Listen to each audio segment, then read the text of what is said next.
Hello students, तो हम आपके लिए लेकर आ गए हैं कक्षा 11वीं विषय राजनीति विज्ञान का अर्धवार्षिक परीक्षा पेपर 2021-22। और हमने जो ये पेपर तैयार किया है उसमें हमने काफ़ी ज़्यादा इम्पोर्टेंट प्रश्नों को शामिल किया है। तो आप यहाँ पर देख सकते हो, सबसे पहले है सही विकल्प चुनकर लिखिए। तो किसने कहा कि संविधान के बिना कोई राज्य नहीं हो सकता? तो ये कथन किसके हैं ये आपको बताना है।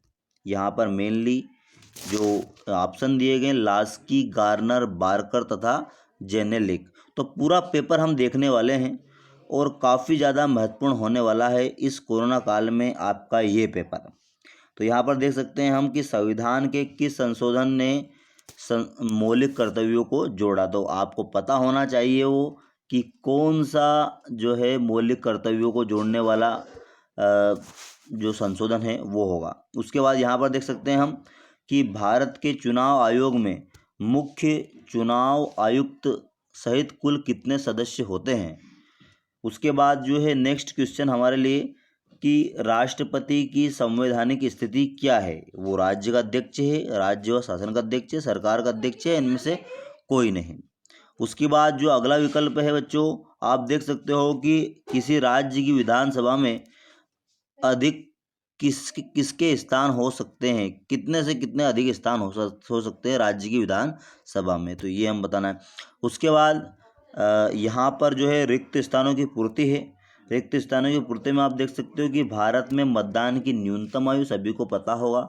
उसके बाद है राष्ट्रपति को रिक्त स्थान का विशेषाधिकार प्राप्त है। तो ये 8 400 400 400 जी हाँ, याद कर लीजिए व्हाट्सअप नंबर, क्योंकि अब चाहे आपका मैथ्स का सवाल हो या फिजिक्स, केमिस्ट्री, बायोलॉजी का, आपके हर डाउट, हर क्वेश्चन का मिलेगा तुरंत वीडियो सोल्यूशन, वो भी सीधा आपके व्हाट्सएप पर। बस अपने फ़ोन में डाउट नट का 8 400 400 400 व्हाट्सअप नंबर सेव कर लीजिए और चैट ओपन कीजिए। फिर जो भी आपका डाउट है उस सवाल की आपको बस फोटो खींचनी है, उसे क्रॉप करना है और 5 सेकंड में आपको उसका वीडियो सोल्यूशन मिल जाएगा। क्लास 6 से 12, IIT JEE, NEET, CBSE boards और सभी स्टेट बोर्ड्स के बच्चों के लिए। तो देर किस बात की, अभी जाइए 8 400 400 400 पर अपना सवाल व्हाट्सएप कीजिए और अपने सभी डाउट्स को आउट कीजिए। लिंक डिस्क्रिप्शन में। भी आपको पता ही होगा बच्चों, ऑलरेडी बिना किसी फाइंड किए ये दोनों आंसर तो आपको पता ही होंगे। उसके बाद अगला जो है चुनाव स्वतंत्र व क्या होना चाहिए, तो आपको बताना है। उसके बाद दासता की तरह रिक्त स्थान वर्जित की गई है। उसके बाद यदि संशोधन विधि सरल हो तो संविधान होता है। तो ये है बच्चों, हम देखने वाले हैं एक वाक्य में उत्तर। तो एक वाक्य में उत्तर है संविधान सभा की स्थापना के समय समग्र भारत का गवर्नर कौन था, ये आपको बताना है। उसके बाद है किसके बिना मनुष्य सम्य जीवन नहीं व्यतीत कर सकता। उसके बाद किस समुदाय को लोकसभा और विधानसभाओं में स्थानों का आरक्षण दिया गया है। किसे 2 बार कार्यवाहक प्रधानमंत्री का अवसर मिला है। उसके बाद 2006 में किस राज्य में विधानसभा परिषद का पुनः निर्माण हुआ था। उसके बाद बच्चों यहाँ पर दिया गया है कि सही जोड़ी बनाइए। सही जोड़ी क्या है, सही जोड़ी में देख सकते हैं आप राज्यसभा की तरह। उसके बाद यहाँ पर अगला दिया है कि किसी दल बदलू को मिलने नागरिकों का यह अधिकार नहीं है कि। उसके बाद अगला है अंतःकरण की स्वतंत्रता। तो ये आपके सामने इसमें विकल्प मौजूद है इसी जोड़ी में, आप इनको फाइंड आउट करना है। और यदि बच्चों आपको हमारे इस पेपर का सॉल्यूशन चाहिए तो आप हमारे टेलीग्राम चैनल को ज्वाइन कर सकते हैं। उस पर इस पूरे पेपर का सॉल्यूशन हम आपको देखने को मिलेगा। उसके बाद यहाँ पर है क्वेश्चन नंबर 5, कठोर संविधान किसे कहते हैं। और अथवा में कौन सा क्वेश्चन है कि कानून का शासन क्या है। 2 नंबर क्वेश्चन है। उसके बाद मौलिक अधिकारों व नीति निर्देशक सिद्धांतों में टकराव की स्थिति में किसको वरीयता दी जाएगी। उसके बाद भारतीय संविधान में दिए गए मौलिक अधिकारी तथा कर्तव्य दोनों में अंतर हमें बताना है। उसके बाद वयस्क मताधिकार क्या है। चुनाव आयोग के कोई 2 कार्य लिखना है।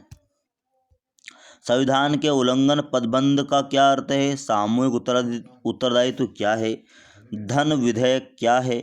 लोकसभा में पहली महिला स्पीकर कौन थी, उसके बारे में अपने विचार स्पष्ट करना है। उसके बाद लोकसभा के अध्यक्ष की 3 शक्तियों का वर्णन कीजिए। राज्यसभा की विशेष शक्तियों का वर्णन करना है। उसके बाद कार्यपालिका किसे कहते हैं।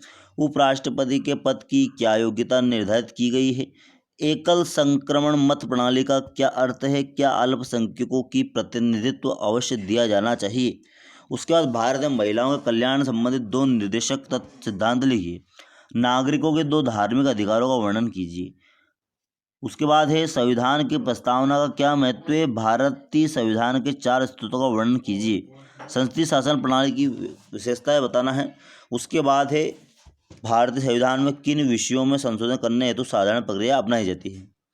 उसके बाद अगला क्वेश्चन है कि संपत्ति के अधिकार की वर्तमान स्थिति क्या है। क्षतिपूर्ति नियुक्त न्याय का क्या अर्थ है। उसके बाद निर्वाचन व्यवस्था में 3 सुधार बताइए। उसका अनुपातिक प्रतिनिधित्व से क्या समझते हैं। कुशल कार्यप्रणाली की क्या विशेषता है। किसी राज्य के राज्यपाल की नियुक्ति कैसे होती है।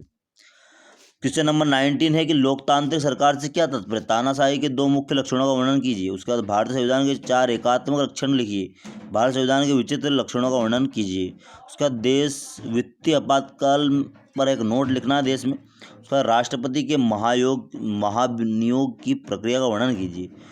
किसी विधेयक को कानून बनने के क्रम में जिन अव्यवस्थाओं से गुजरना पड़ता है उन्हें क्रमवार समझाइए। संसदीय समितियों की व्यवस्था में संसद के इस विधायी कामों में मूल्यांकन और देखरेख का क्या प्रभाव पड़ता है। तो ये बच्चों को टोटल 22 क्वेश्चन है और काफ़ी ज़्यादा इंपॉर्टेंट प्रश्न है आपके लिए।